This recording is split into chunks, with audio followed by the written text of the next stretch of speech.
Picture देखी तो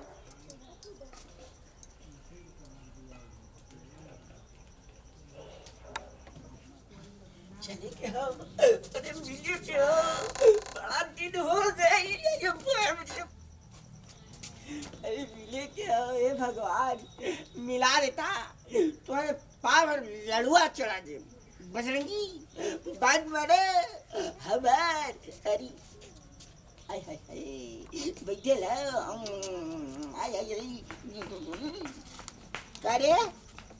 क्या कर रहे थे बोल कुछ ना करे थे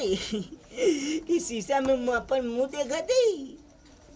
ना ना हाँ मुँह ना देखा थी पिक्चर देखा थी। हाँ ये बोल ना कि पिक्चर देखे थे। अच्छा ये बताओ सटिया बाजार गए है मतलब जहाँ आलू बिकेला प्याज बिकेला ना ना पागल है सबसे बड़ा बाजार तो वही है आलू प्याज हरा मिर्चा आदि लहसुन ये सब न रही तो कैसे ढकराई। और बता ये बता मोबाइल गए मोबाइल मॉल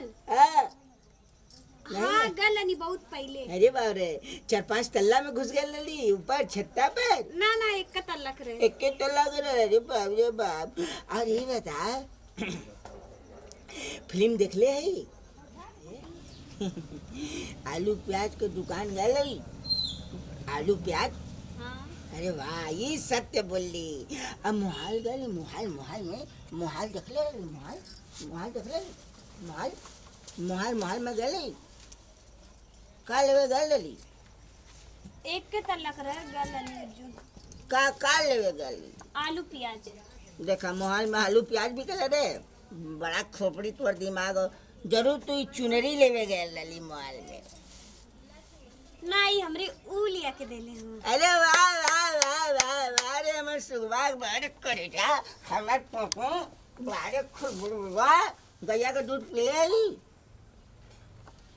बकरी क्या हाँ छोटा नहीं तो माई पियौले होखी। अच्छा बड़की में बड़का में का दारू पिए दे फुकुर नहीं ना बस शरीफ है सज्जे नहीं। अच्छा ये बता फिल्म देखे गए लली ना नहीं देखे गए बाबू आज तक कोई लिया के गई बे न कर। अच्छा ये बताओ अंग्रेजी फिल्म देख ले नहीं अबे बड़ा तिकड़म बाजी वाला भुशुम भुशुम भुशुम भुशुम भुशुम पापा पापा पापा बाजा भी बजेला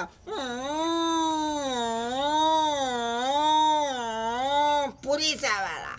अब फिर चल जाला सब देख ले है नहीं देख ले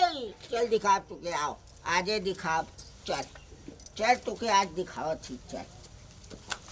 चल आज तो के वो बाजार घुमा के दुनिया देखी चल चल चल चल अरे बाप रे ये ढेबरी लेके कहाँ जाता रहा सर क्या करी अरे गलती हो गई चल निकल अरे बाप रे बाप अरे निकल अरे जाते ही हमारे पतो है कि साथ हैं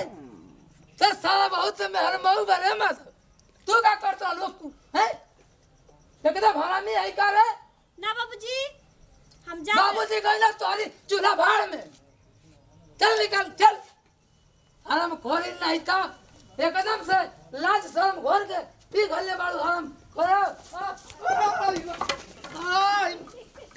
अरे इंजन ऊपर हो का रे अरे बाप